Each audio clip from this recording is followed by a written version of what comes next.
Globally, people are aware of animals like tigers, pandas, elephants and bears, and they tend to invest more time and money and effort into protecting them than the other less cute animals. This can spell bad news for animals that weren't born as dolphins, whales or rhinos, because if people don't love them, then how will we protect them?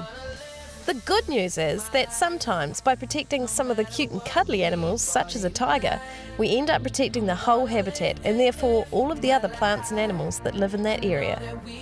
In New Zealand, many of our creatures are small, camouflaged and only come out at night. While we do have larger creatures like the kakapo, kiwi and tuatara, it's sometimes tricky to get people excited about the tiny things like bats, giant snails and weta. But look a little closer. There's more to our native wildlife than meets the eye. Nothing like the snails you find on your lettuce. New Zealand's giant land snails are enormous, carnivorous and very ancient.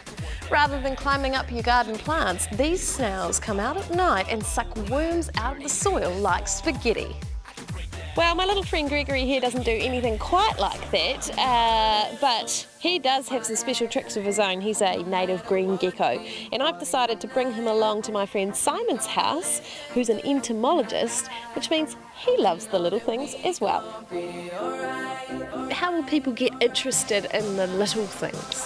Well, you need to go and find them, and that's very easy to do. And with a garden like this, especially going out at night, go out with a torch. Just go into your garden at night with a torch.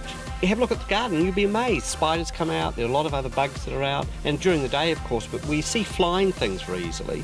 But just go down and look under leaves, and you'll find all sorts of things, spiders, beetles, flies. So, where do you think we might find some of your wee favourite animals, Simon? Well, it doesn't take much effort really, especially when you look at a lemon tree.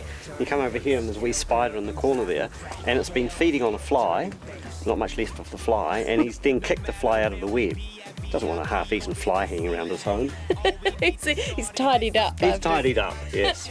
A lot of the spiders you see around houses are introduced, largely from Australia, but we still have native spiders that live in the garden.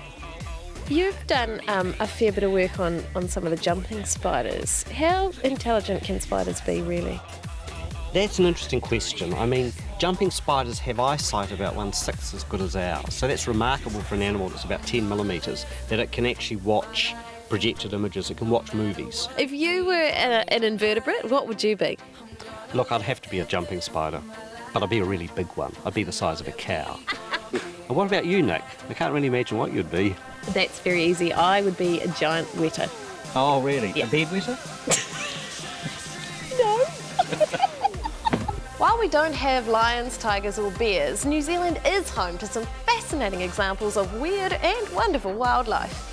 Take a photo or do a drawing of your favourite native animal and tell us why you think it's so special, and we'll put you in the draw to win this week's Enviro Prize.